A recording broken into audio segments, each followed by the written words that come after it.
The Great Gatsby, Chapter 2. About halfway between West Egg and New York, the motor road hastily joins the railroad and runs beside it for a quarter of a mile so as to shrink away from a certain desolate area of land.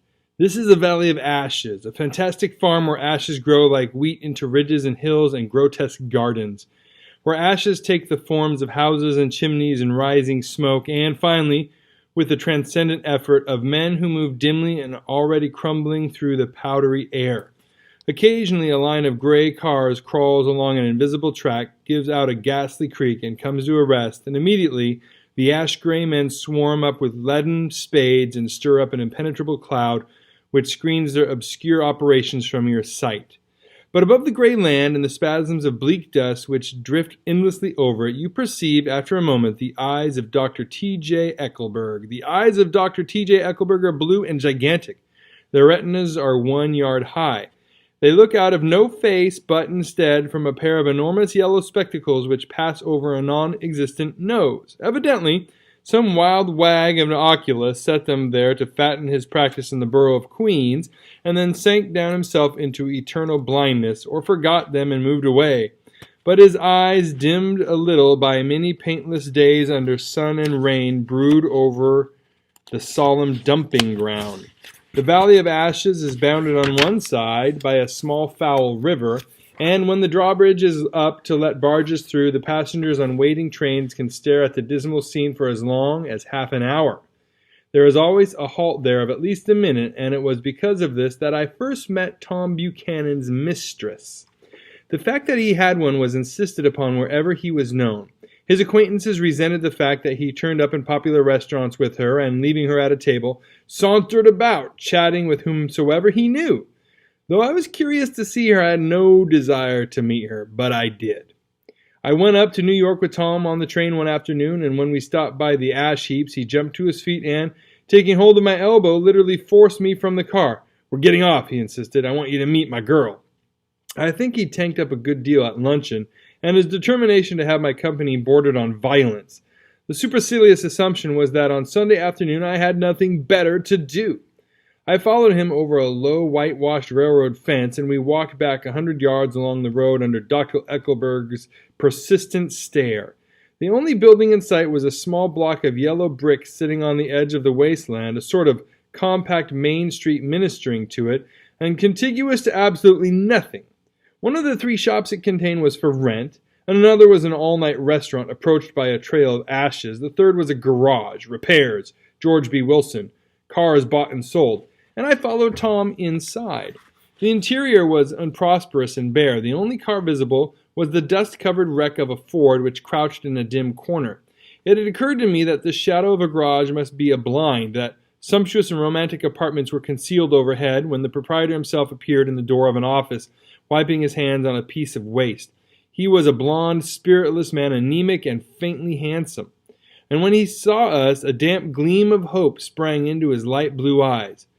"Hello, Wilson, old man," said Tom, slapping him jovially on the shoulder. "How's business?" "I can't complain," answered Wilson unconvincingly. "When are you going to sell me that car?" "Next week. I got my man working on it right now." "Works pretty slow, don't he?" "No, he doesn't," said Tom coldly. "And if you feel that way about it, maybe I'd better sell it somewhere else after that." "I don't mean that," explained Wilson quickly. "I just meant—" His voice trailed off, and Tom glanced impatiently around the garage. Then I heard footsteps on stairs, and in a moment the thickest figure of a woman blocked out the light from the office door. She was in the middle 30s and faintly stout, but she carried her surplus flesh sensuously, as some women can. Her face, above a spotted dress of dark blue crêpe de chine, contained no facet or gleam of beauty, and there was an immediately perceptible vitality about her, as if the nerves of her body were continually smoldering. She smiled slowly, and walking through her husband as though he were a ghost, shook hands with Tom, looking him flush in the eye. Then she wet her lips, and without turning around, spoke to her husband in a soft, coarse voice. "Get some chairs, why don't you, so somebody can sit down?" "Oh, sure," agreed Wilson hurriedly, and went toward the little office, mingling immediately with the cement color of the walls.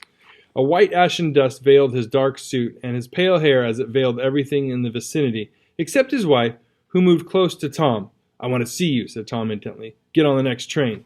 "All right." I'll meet you by the newsstand on the lower level." She nodded and moved away from him just as George Wilson emerged with 2 chairs from his office door. We waited for her down the road and out of sight. It was a few days before the 4th of July, and a gray, scrawny Italian child was setting torpedoes in a row along the railroad track. "Terrible place, isn't it?" said Tom, exchanging a frown with Dr. Eckleburg. "Awful. It does her good to get away." "Doesn't her husband object?" "Wilson? He thinks she goes to see his sister in New York. He's so dumb he doesn't know he's alive." So Tom Buchanan and his girl and I went up to New York. Or not quite together, for Mrs. Wilson sat discreetly in another car. Tom deferred that much to the sensibilities of those East Eggers who might be on the train. She had changed her dress to a brown-figured muslin, which she stretched tight over her rather wide hips as Tom helped her to the platform in New York. At the newsstand, she bought a copy of Town Tattle and Movie Picture magazine, and in the station drugstore some cold cream and a small flask of perfume. Upstairs, in the solemn echoing drive, she let 4 taxicabs drive away before she selected a new one, lavender-colored with gray upholstery, and in this we slid out from the mass of the station into the glowing sunshine. But immediately she turned sharply from the window and, leaning forward, tapped on the front glass. "I want to get one of those dogs," she said earnestly. "I want to get one for the apartment. They're nice to have, a dog." We backed up to an old gray man who bore an absurd resemblance to John D. Rockefeller. In a basket swung from his neck cowered a dozen very recent puppies of an indeterminate breed. "What kind are they?" asked Mrs. Wilson eagerly as he came to the taxi window. "All kinds. What kind you want, lady?" "I'd like to get one of those police dogs. I don't suppose you got that kind?" The man peered doubtfully into the basket, plunged his hand, and drew one up, wriggling by the back of the neck. "That's no police dog," said Tom. "No, it's not exactly a police dog," said the man with disappointment in his voice. "It's more of an Airedale."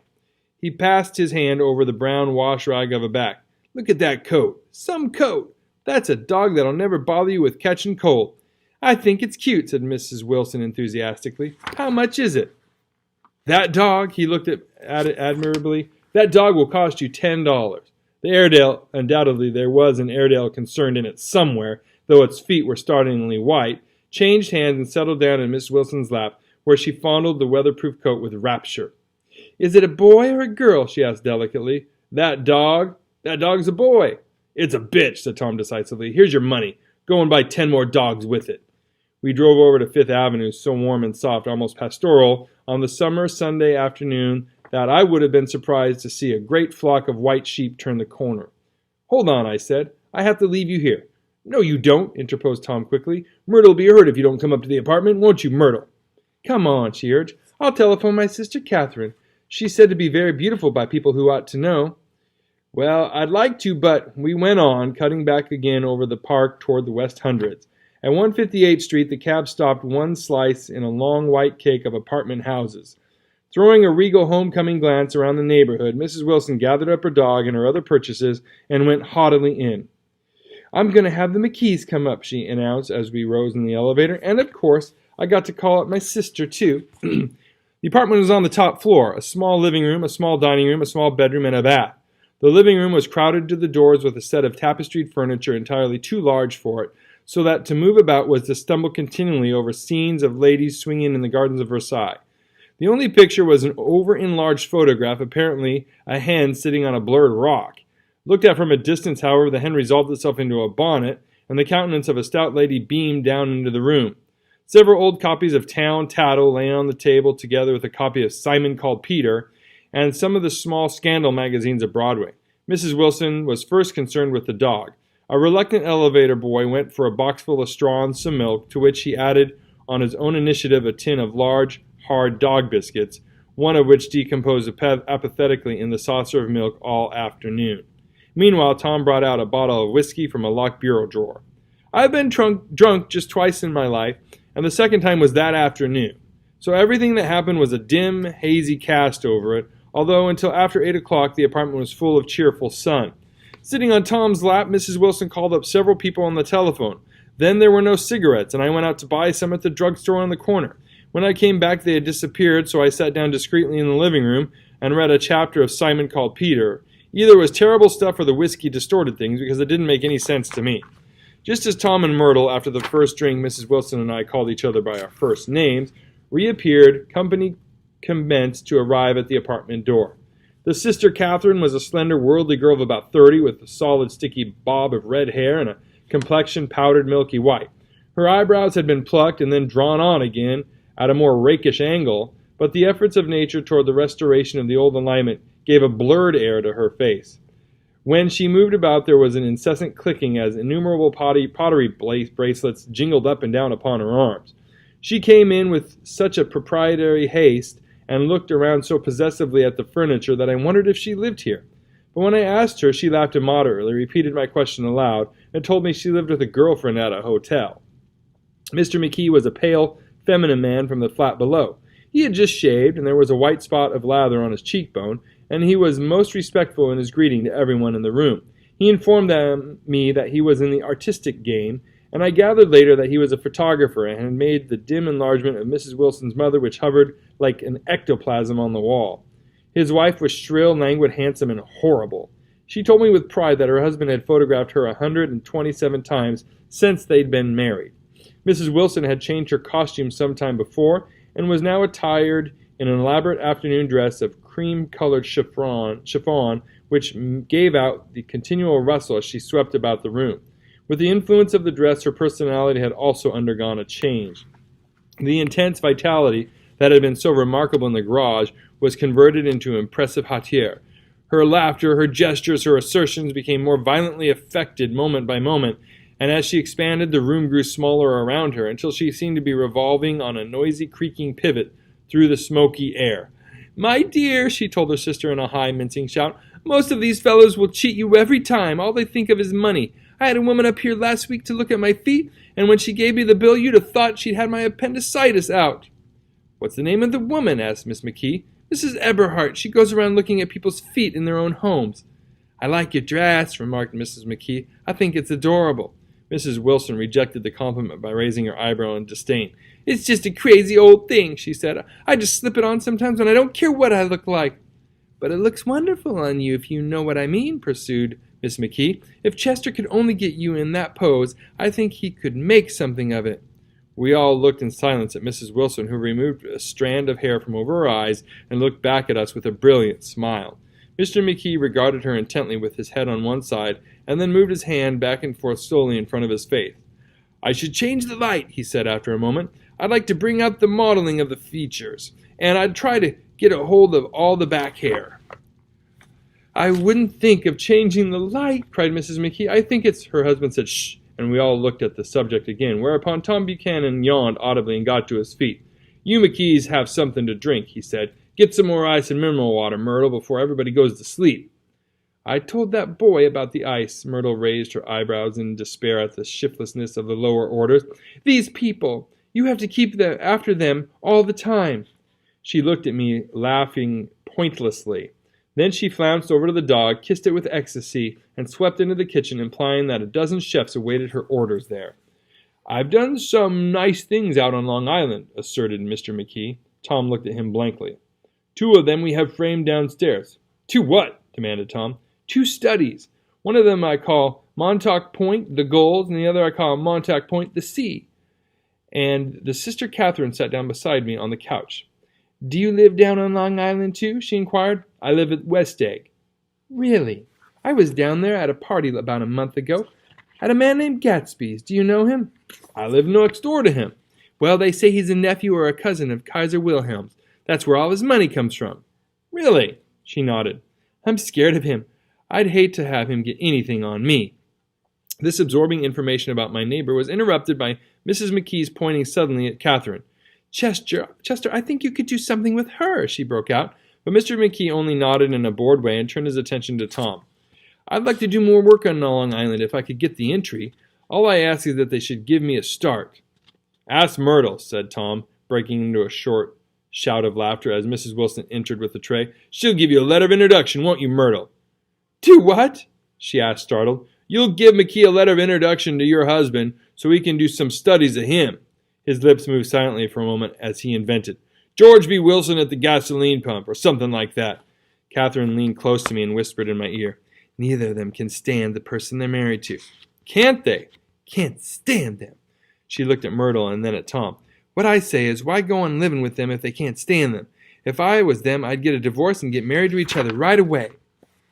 "Doesn't she like Wilson either?" The answer to this was unexpected. It came from Myrtle, who had overheard the question, and it was violent and obscene. "You see," cried Catherine triumphantly. She lowered her voice again. "It's really his wife that's keeping them apart. She's a Catholic, and they don't believe in divorce." Daisy was not a Catholic, and I was a little shocked at the elaborateness of the lie. "When they do get married," continued Catherine, "they're going west to live for a while until it blows over. It'd be more discreet to go to Europe." "Oh, do you like Europe?" she claimed surprisingly. "I just got back from Monte Carlo." "Really? Just last year I went over there with another girl." "Stay long?" "No, we just went to Monte Carlo and back. We went by the way of Marseilles. We had over $1,200 when we started, but we got gypped out of all of it in 2 days in the private rooms. We had an awful time getting back, I can tell you. Oh, I hated that town." The late afternoon sky bloomed in the window for a moment like the blue honey of the Mediterranean. Then the shrill note of Mrs. McKee called me back into the room. "I almost made a mistake, too," she declared vigorously. "I almost married a little kike who'd been after me for years. I knew he was below me. Everybody kept saying so. 'Lucille, that man's way below you.' But if I hadn't met Chester, he'd have got me sure." "Yes, but listen," said Myrtle Wilson, nodding her head up and down. "At least you didn't marry him." "I know I didn't." "Well, I married him," said Myrtle ambiguously, "and that's the difference between your case and mine." "Why did you, Myrtle?" demanded Catherine. "Nobody forced you to." Myrtle considered. "I married him because I thought he was a gentleman," she said finally. "I thought he knew something about breeding, but he wasn't fit to lick my shoe." "You were crazy about him for a while," said Catherine. "Crazy about him?" cried Myrtle incredulously. "Who said I was crazy about him? I never was any more crazy about him than I was about that man there." She pointed suddenly at me, and everyone looked at me accusingly. I tried to show by my expression that I had played no part in her past. I was only crazy. The only crazy I was when I married him. I knew right away I made a mistake. He borrowed somebody's best suit to get married in, and never even told me about it, and the man came after it one day when he was out. She looked around to see who was listening. "Oh, is that your suit?" I said. "This is the first I've ever heard about it." But I gave it to him, and then I lay down and cried to beat the band all afternoon. "She really ought to get away from him," resumed Catherine to me. "They've been living over that garage for 11 years, and Tom's the first sweetie she ever had." The bottle of whiskey, a second one, was now in constant demand by all present, excepting Catherine, who felt just as good on nothing at all. Tom rang for the janitor and sent him for some celebrated sandwiches, which were a complete supper in themselves. I wanted to get out and walk eastward toward the park through the soft twilight, but each time I tried to go, I became entangled in some wild, strident argument which pulled me back, as if with ropes, into my chair. Yet high over the city our line of yellow windows must have contributed their share of human secrecy to the casual watcher in the darkening streets, and I was him too, looking up and wondering. I was within and without simultaneously, enchanted and repelled by the inexhaustible variety of life. Myrtle pulled her chair close to mine, and suddenly her warm breath poured over me the story of her first meeting with Tom. "It was on the 2 little seats facing each other that are always the last ones left on the train. I was going up to New York to see my sister and spend the night. He had on a dress suit and patent leather shoes, and I couldn't keep my eyes off of him. But every time he looked at me, I had to pretend to be looking at the advertisement over his head. When we came into the station, he was next to me, and his white shirt front pressed against my arm, and so I told him I'd have to call a policeman, but he knew I lied. I was so excited that when I got into a taxi with him, I didn't hardly know I was getting into a subway train. All I kept thinking about over and over was, you can't live forever, you can't live forever." She turned to Mrs. McKee, and the room rang full of her artificial laughter. "My dear," she cried, "I'm going to give you this dress as soon as I'm through with it. I've got to get another one tomorrow. I'm going to make a list of all the things I got to get. A massage and a wave and a collar for the dog and one of those cute little ashtrays where you touch a spring and a wreath with a black silk bow from Mother's grave that'll last all summer. I've got to write down a list so I won't forget all the things I've got to do." It was 9 o'clock. Almost immediately afterward, I looked at my watch and found it was 10. Mr. McKee was asleep on a chair with his fist clenched in his lap, like a photograph of a man of action. Taking out my handkerchief, I wiped from his cheek the remains of the spot of dried lather that had worried me all the afternoon. The little dog was sitting on the table looking with blind eyes through the smoke, and from time to time groaning faintly. People disappeared, reappeared, made plans to go somewhere, and then lost each other, searched for each other, found each other a few feet away. Sometime toward midnight, Tom Buchanan and Mrs. Wilson stood face to face, discussing with impassioned voices whether Mrs. Wilson had any right to mention Daisy's name. "Daisy, Daisy, Daisy," shouted Mrs. Wilson. "I'll say it whenever I want to. Daisy, Making a short, deft movement, Tom Buchanan broke her nose with his open hand. Then there were bloody towels upon the bathroom floor, and women's voices scolding, and high over the confusion a long broken wail of pain. Mr. McKee awoke from his doze and started in a daze toward the door. When he had gone halfway, he turned around and stared at the scene, his wife and Catherine scolding and consoling as they stumbled here and there among the crowded furniture with articles of aid, and the despairing figure on the couch, bleeding fluently and trying to spread a copy of Town Tattle over the tapestry scenes of Versailles. Then Mr. McKee turned and continued on out the door. Taking my hat from the chandelier, I followed. "Come to lunch some day," he suggested as we groaned down in the elevator. "Where?" "Anywhere." "Keep your hands off the lever," snapped the elevator boy. "I beg your pardon," said Mr. McKee with dignity. "I didn't know I was touching it." "All right," I agreed. "I'll be glad to." I was standing beside his bed, and he was sitting up between the sheets, clad in his underwear, with a great portfolio in his hands. "Beauty and the Beast," "Loneliness," "Old Grocery Horse," "Brooklyn Bridge." Then I was lying half asleep in the cold lower level of the Pennsylvania station, staring at the Morning Tribune and waiting for the 4 o'clock train. Hey, let me just say, I hope you enjoyed this reading of The Great Gatsby. We have the whole book on our playlist, so please check it out if you need previous chapters or later chapters. You can find that playlist right here. Also, we do gaming and other things. You can check out these playlists for some of those interesting and maybe even a little amusing videos that we have. And above all, we would love it if you could subscribe to the channel. Help us out and have a good one. Until next time.